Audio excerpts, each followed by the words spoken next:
For those of you who don't know me, my name is Kevin Williams, and I'm the publisher at Talonbooks, and have the privilege of working with a lot of wonderful writers and editors and stuff across the country, and I'm really grateful for that. I live, and coincidentally enough, the office as well, deep in the heart of the Musqueam territory, like literally right in the center of their ancestral lands.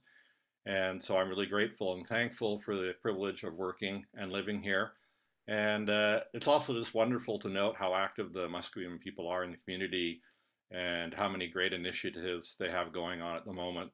The ones that I'm most aware of are the things that they're doing with UBC to bring forth more Indigenous material in general, but also to make Musqueam culture more available to all of us. So yeah, it's wonderful to be here. I'm introducing Steve Collis, who I think you all know, who's a wonderful poet, one of our leading poets, a prof at SFU. We were thrilled when he won the Latner, the Rogers Trust Latner Prize, Midlife Prize last in 2019. It wasn't last year. I believe it's his seventh book of poetry. I'm not going to do talk. I could probably talk for 10 minutes about Steve. And the other night, Daphne just gave this absolutely thrilling introduction to Steve, and I'm not going to do that. I'm just going to say those words that I say and then turn you over to Steve. I will say, however, that Steve's a man who wears hats, and tonight he's wearing many hats because it's the launch of his book, A History of Theories of Rain, and he's going to host his own launch. So, how do you like them apples? He's drafted a couple of co-readers who he will introduce. And with that, I thank you all for up to 53 now, so everybody's here. I thank you all for coming out at 1 o'clock Pacific time, or 4 o'clock in Eastern North America, or probably a very reasonable, is it 9 o'clock or 8 o'clock in the UK? Yeah. Oh yeah, because they haven't quite gone over to daylight savings time yet. So yeah, great time for the UK, 8 o'clock. Great to have people from the UK joining us. We get a lot of support in the UK on Talonbooks, so I want to thank everybody over there. And without further ado, here's Steve Collis. So thanks so much, Kevin. Thank you, everyone. Welcome, and thanks for joining me in this afternoon, this evening. It's a real pleasure to see you all. I'm coming to you today from the traditional territories of the Tsawwassen people, south of what we call Vancouver now. I'm surrounded on about 3 sides by water. The word Tsawwassen in the Halkamilam language actually means place facing the sea, or land facing the sea. So I've got ocean on 3 sides of me. There are present and past Indigenous settlements also on all sides of me in any direction I can look, and in a very short walk away, I could be in those places. People have probably lived here for more than 10,000 years, back to when this peninsula was actually an island. So that's where I am. Just to give you a bit of sense of the program here, I've got 2 friends who have agreed to read with me, Catriona Strang and David Hurd. I'm going to introduce them momentarily. Then back to me, and I'll read for a bit. I'm not going to say too much about the work. I'll just read from it. So I think we'll be done well before the hour is up, and maybe we have a bit of time for conversation. And then you can get back to your Saturday afternoons and evenings. Amazing. I just thought, I was going to have a glass of wine with me, even though it's 1 o'clock. I did not grab the glass of wine to have with me at 1 o'clock. Oh, well, such is life. So it's a great pleasure to introduce Catriona Strang. But I'll just say about Catriona that, when I discovered or found my way into Vancouver poetry in the mid-90s, I guess, Catriona, who's younger than me, was already sort of a present absence you wondered about. I didn't see Catriona around. She was rumored to be roaming somewhere amongst giantesses. But there was this book, Low Fancy, and it's a remarkable book. Look at that. You say into Zoom, I wish I had wine, and the wine appears. But magic. But I realized eventually Catriona was not a myth. I met her probably in the 2000s. She's become a good friend. She's a fierce poet, a fierce editor. We've done 2 books together now, and I can only hope we get to do more. So please welcome Catriona Strang. Thanks, Steve. I hope we get to do more too. Thanks so much for asking me to read with you. It's a great pleasure. and so much fun. I just want to say that I'm a settler living on the unceded ancestral traditional territories of the Musqueam, Squamish, and Tsleil-Waututh peoples. And I'm ashamed to say that I'm not entirely sure of the history of this specific land where I am right now, right by Trout Lake, but I'm going to have to look into that. And my ancestors actually come from the UK. So hi, cousins.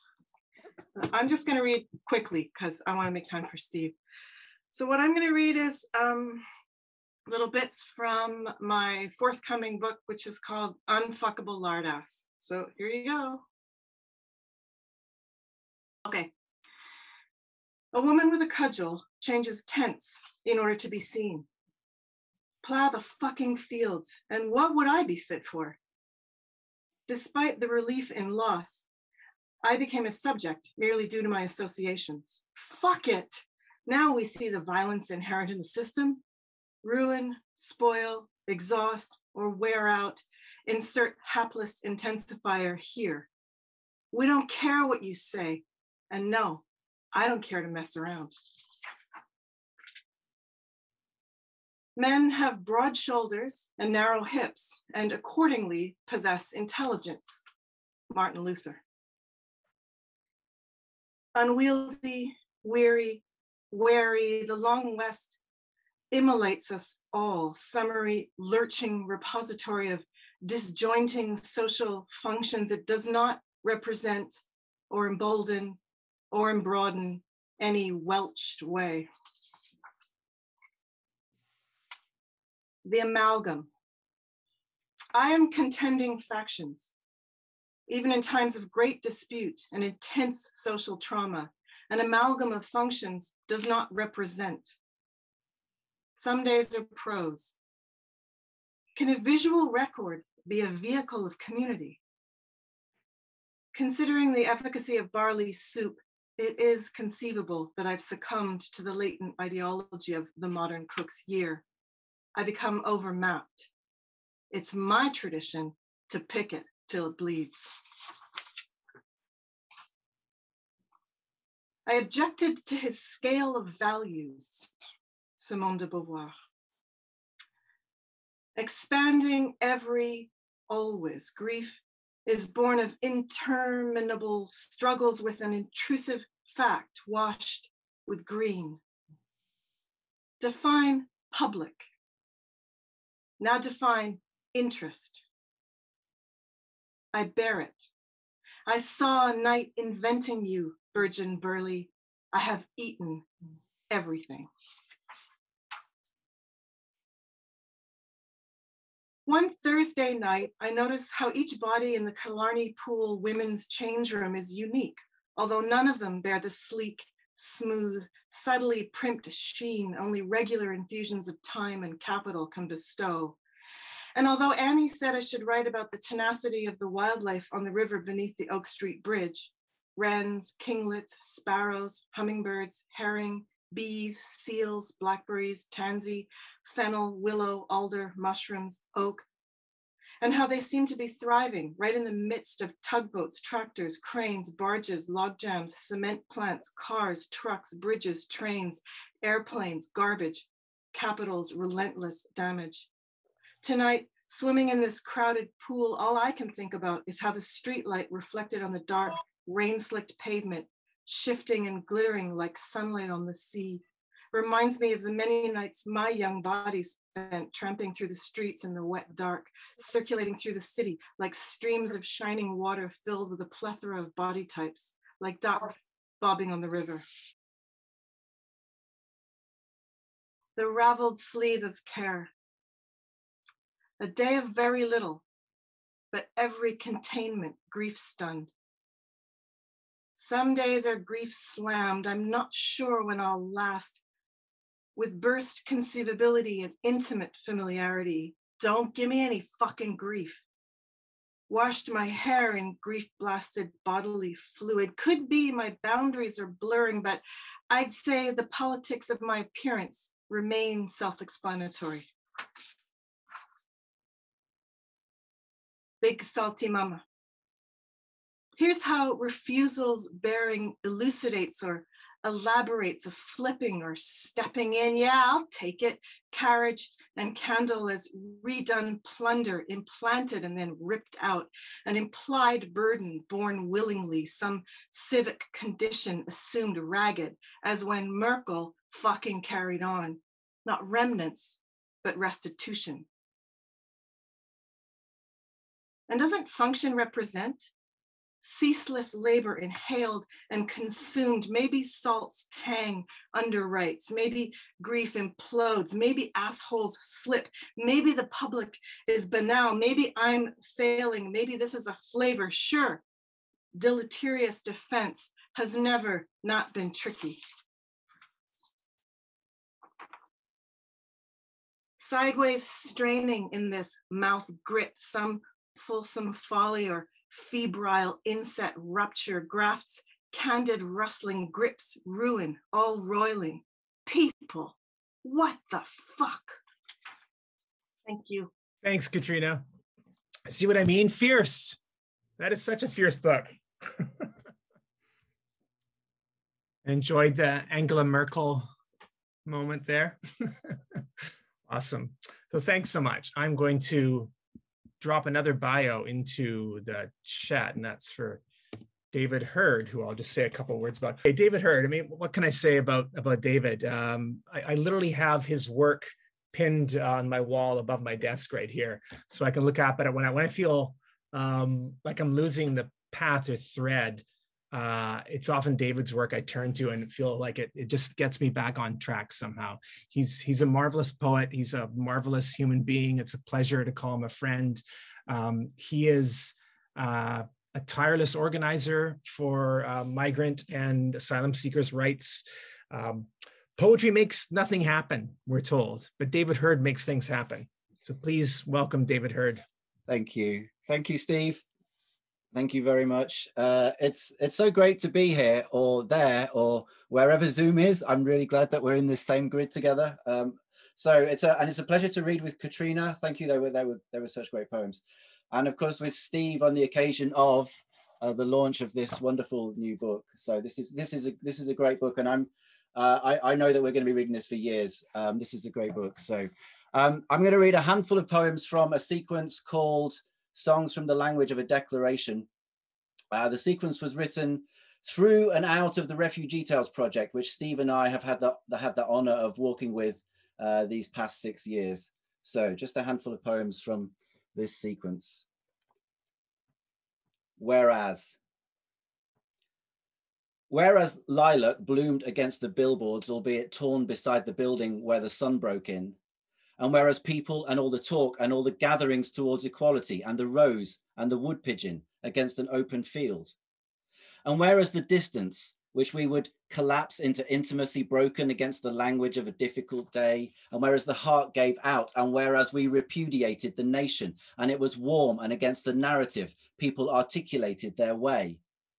And whereas it was not so much, and since nobody thought that it was sovereign, like the wisteria didn't, or the people, since this was time to walk, start out against the ground, and whereas people being people, where the goldfinch against the backdrop, where the silence stalks, and whereas the state, and whereas the mechanism was arbitrary, where the heart and where the lungs, and whereas the stamina gave way, where people walked against that fact, and whereas the language relented briefly against the building, where the lilac lay, where the geography held good, where it was that nobody reported, where we sat unbeknownst to anybody against an open field, that day you spoke, and whereas everything in abeyance, state, lilac, we heard the language yield. And in accordance.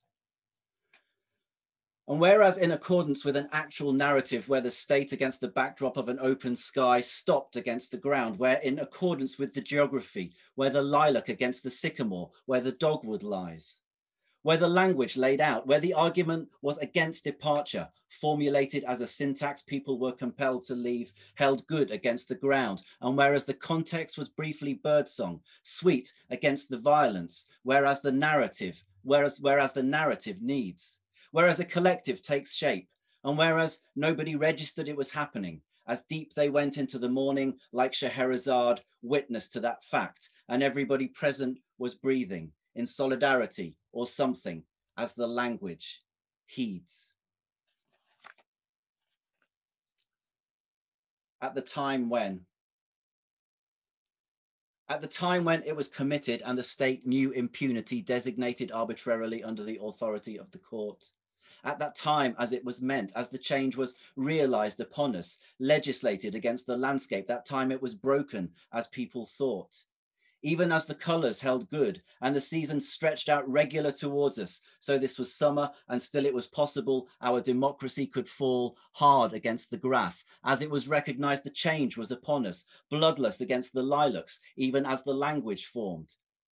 Even as we drove ourselves across the state, witness to a million particulars, the day the wind dropped and as though we were waiting, the geese came through, called against the light. At that time when the brushings were upon us, beside the graves against the mountains, it was violence that people knew.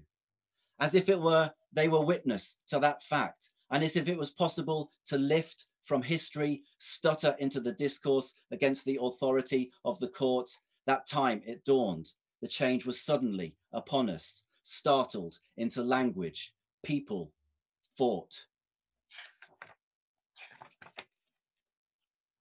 Whether alone or in community. This song is to anybody, whether alone or in community, those keeping or in observance, those who shall be held.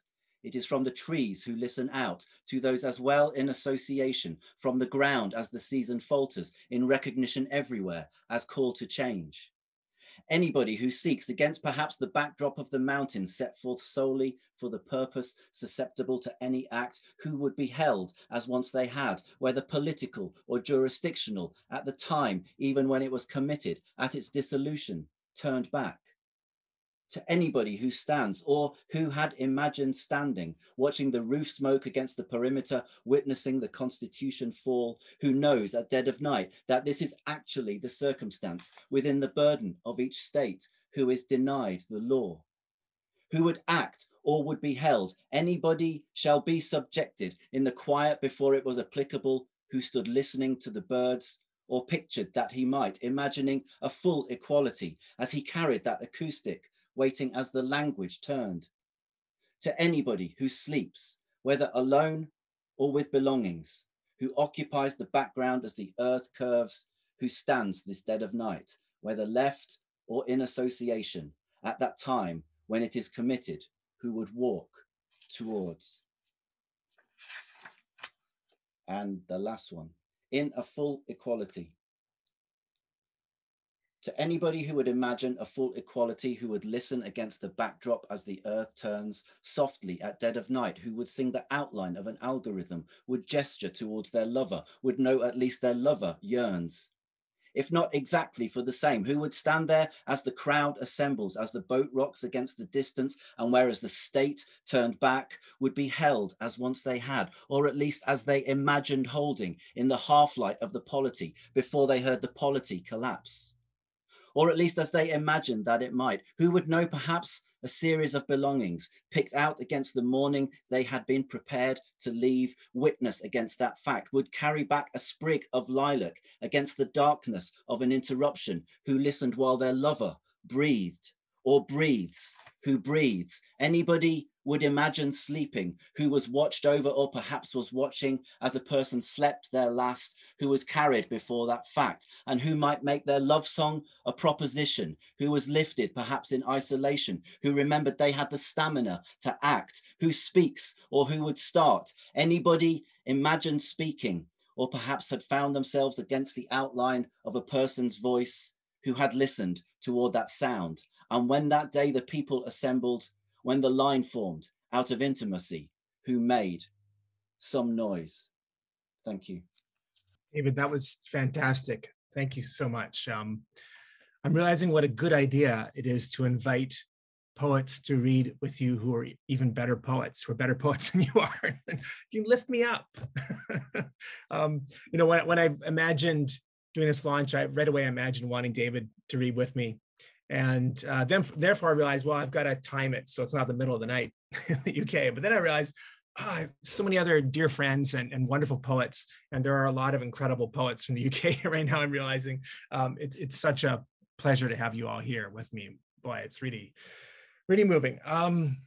Okay, I'll just say a very, very few words of introduction to the book. I don't really want to say a lot about it. I just want to get in and read a little bit from it and then stop reading, because that'll feel good too. I was thinking today that maybe the way to describe this book is that it's an example of climate realism, riffing off Mark Fisher's idea of capitalist realism. This is a book of climate realism. I don't know if someone's already coined that term. I bet they have, but if they haven't, someone should.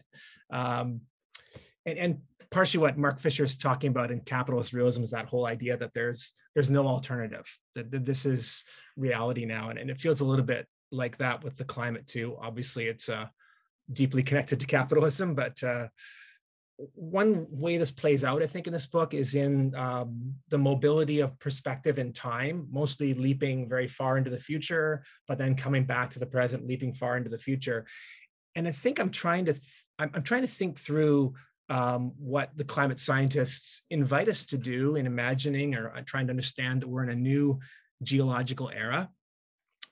The Anthropocene, a term I studiously avoid in the book, they invite us to become time-traveling geologists and take a trip millions of years in the future where we might find a dark stratum in a riverbank or a canyon wall, and be able to point at that line and say, that's us fucking up. So that's a little bit of where this book is probably coming from. Although it's a difficult thing to think, and I'm trying to think that through. So to quote Cecily Nicholson, I'm a reed. Give me music, because I never could understand its direct connection to that feeling stream, squall and water clock, washing ideas right out of me, taking up the mechanisms of consanguinity, rushing toward last light over Pacific, where some seabird there, gliding and catching moonlight, same as struck only dinosaurs to have survived the last collapse of intricate order, winging now into night as the cellos soar and the possibility of song remains without words to smother it. I need assistance.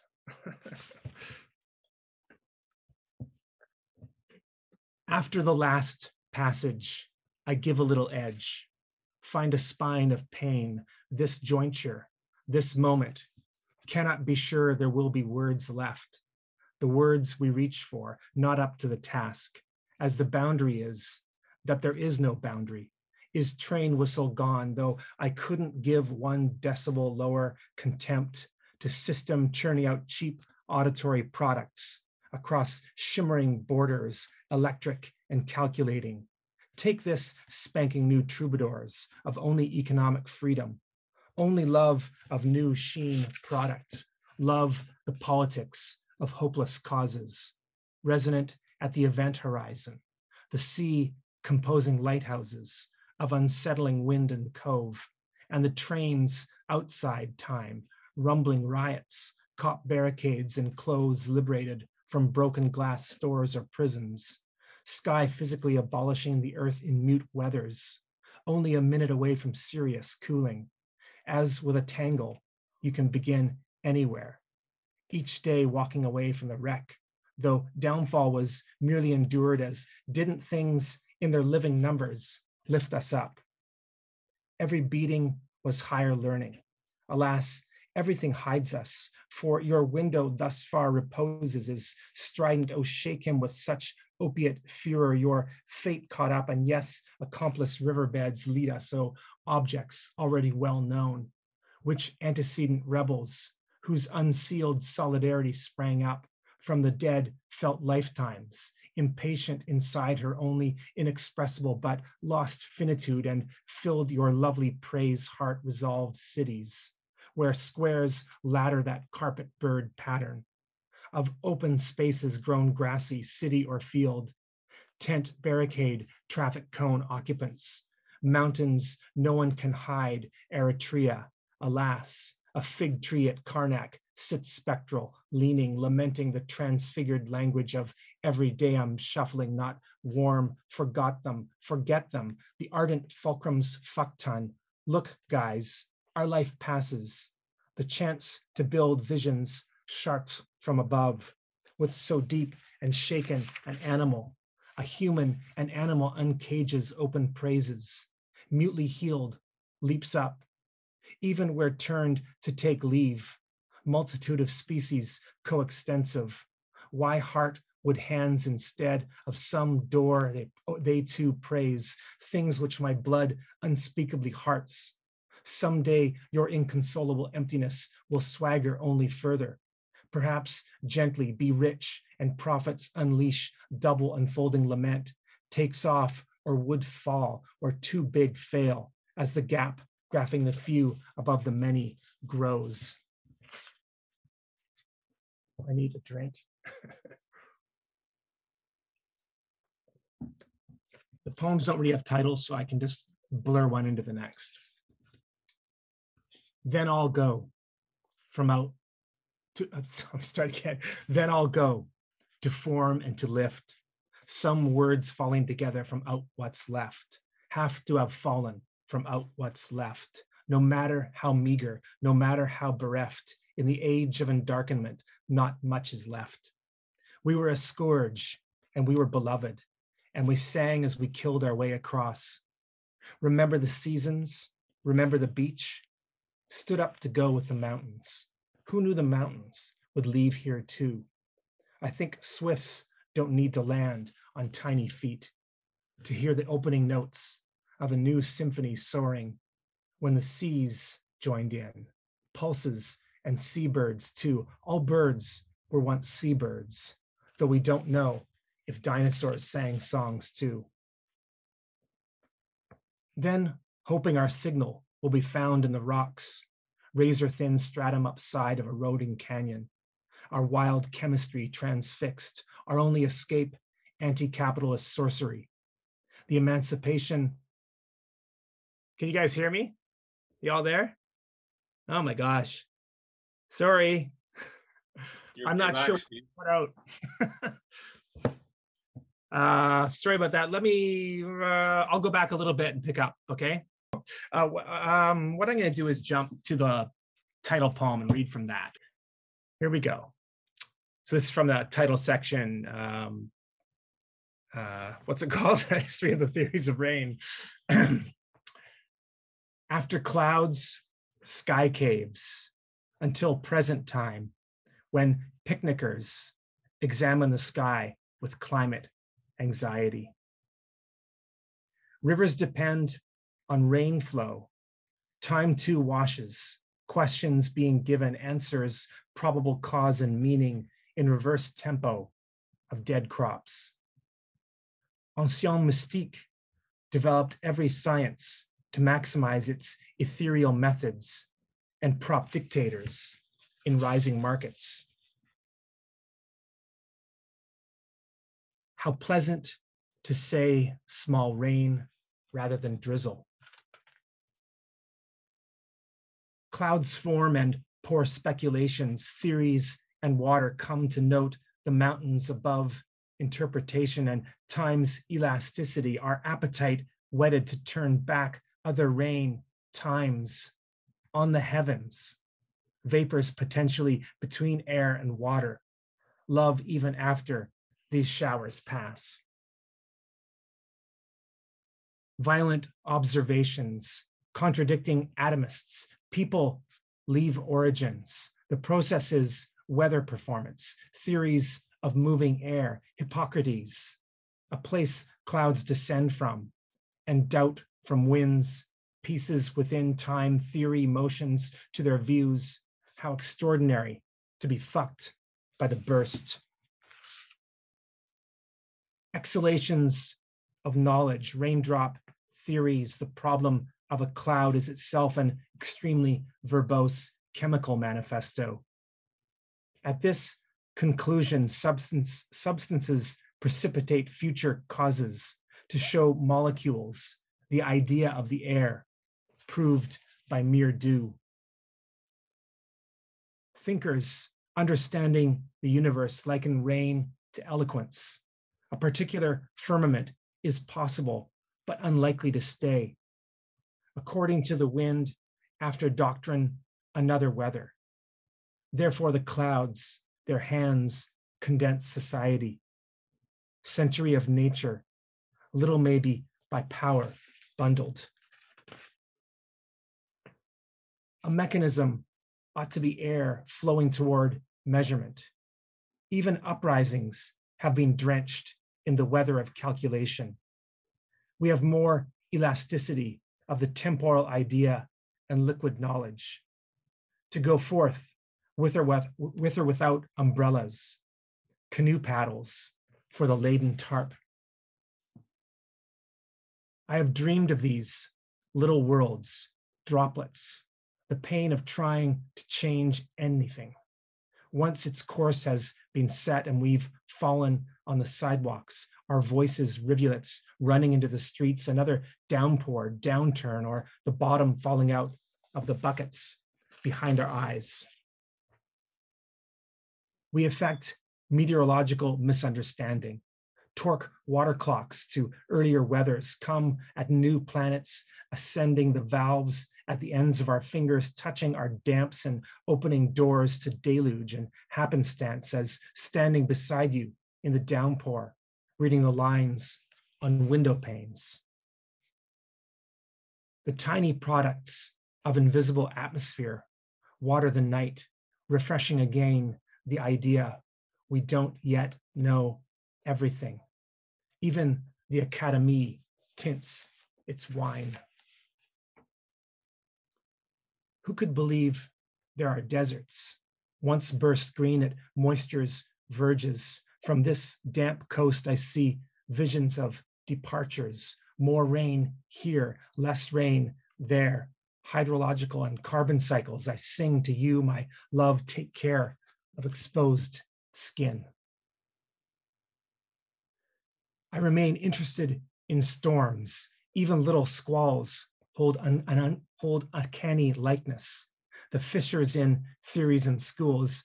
Did we take this too far into the mundane? No precedents for our delinquents who squabble outside while awnings close. And the deluge, they call it, comes to our streets. All paper becoming digital liquid as it crests, miming parapets, storm drains, and the blazing runoff swells. I think maybe I'll stop there. It's a bit weird and hard to go on. Thanks. I'd love it if any of you want to hang out a couple of minutes and say hi or say or ask anything.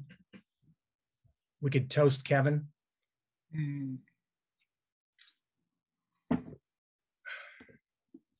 Feel free to unmute yourselves.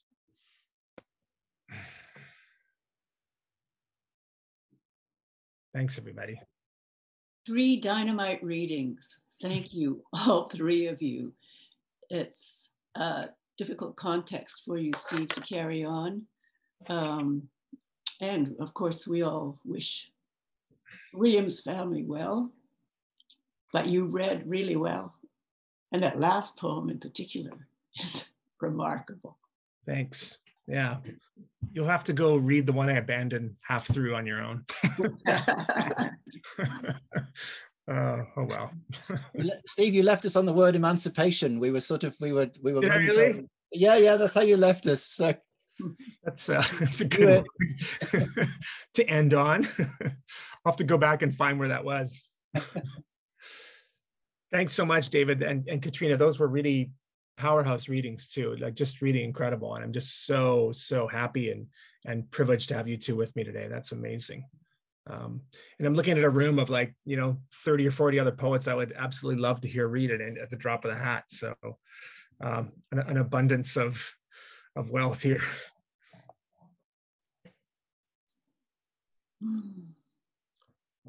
Can I tell a little Kevin Williams story? So Kevin came to Talon, I think in about 2008 or 9, maybe.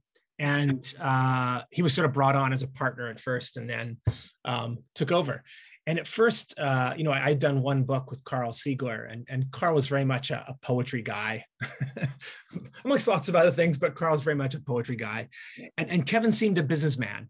And the contrast between them at first was like, oh my God, okay, here's the poet, and here's the businessman. And then the businessman took over, and I was terrified at first. I thought, oh my God, what is going to happen to this press? And the funny thing is, I think Talon has got stronger every year by year by year. And Kevin shows himself again and again, not only to be a really good reader of text, but also someone who knows how to get out of the way, and let people do the things that they need to do, and the right people to make the right decisions. And, we really are a pretty amazing community, I think, of poet editors that keep this project going. But really it's Kevin's doing. And it just, it's been pretty incredible. His, more than 10-year run now anyway, at the helm of Talonbooks. The press is like, what, 52, 53 years old now. I'm not so sure it would still be here if Kevin hadn't stepped in. Steve, Yeah. Kevin and Vicky. Yes, Kevin and Vicky, of Vicky's course. quietly behind the scenes, but Vicky's Yeah. there too. And Vicky's as much a part of it as Kevin. Yeah. Both totally wonderful. Yeah. Very true. Thank you. Yeah. Thanks for reminding me of that. Good reminder. Good reminder, Catriona. Yeah, exactly. Hey, Steve. Thank you. That was beautiful. And, Thanks, Jonathan. Catherine. Thanks to Catriona and David. Great to hear you, all of you. Such singing, and I'm thinking of, I just read the Swan book. Alexis writes the Swan book, which I taught. And Alexis goes on about like, writers need to think big now. They need to go big and tell these big stories. And I was like, yes. And that is such a poetic book, her book. But I was like, but what about song? What about like your book is titled History of the Theories of Rain, right? So there's history and theory, but where is the song? Maybe that goes without saying. I don't know, but what do you see? This is a question for all three of you. What can song do in this time?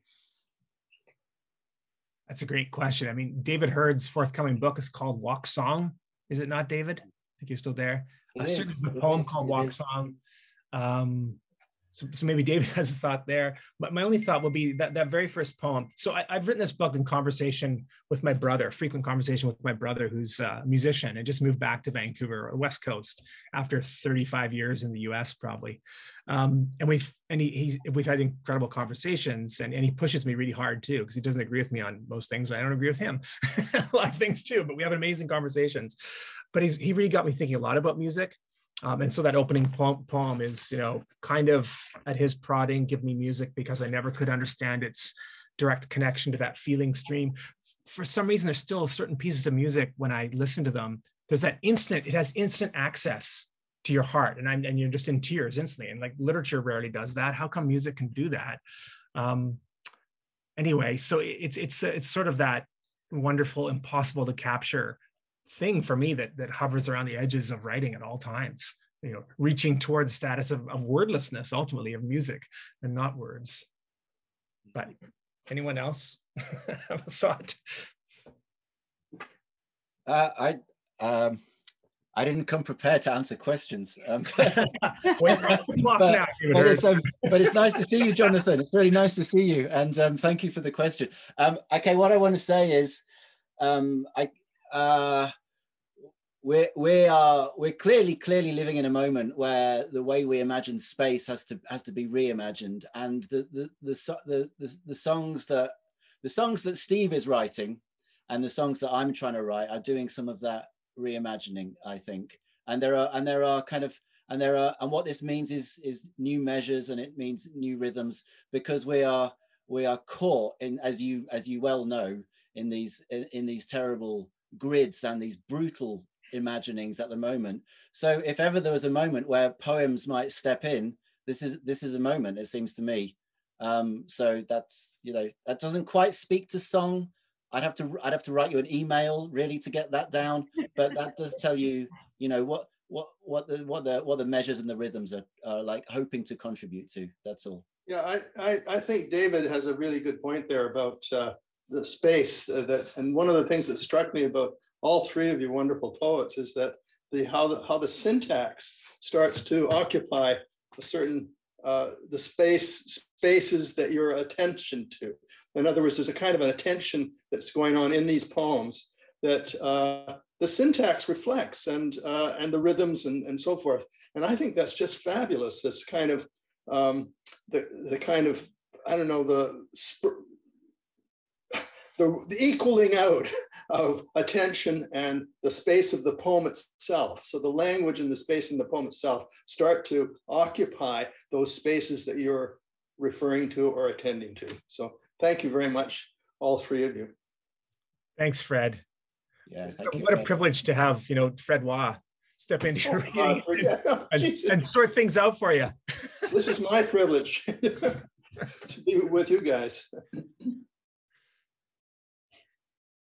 Oh dear. So no more questions. Come on, that's difficult. I want to say it's also nice to see Jonathan and David, to see the UK people in there. This is a real treat, and one of those a kind of benefit that we never thought would come in these dark times. Yeah, exactly. Good to see you, Fred. Yeah.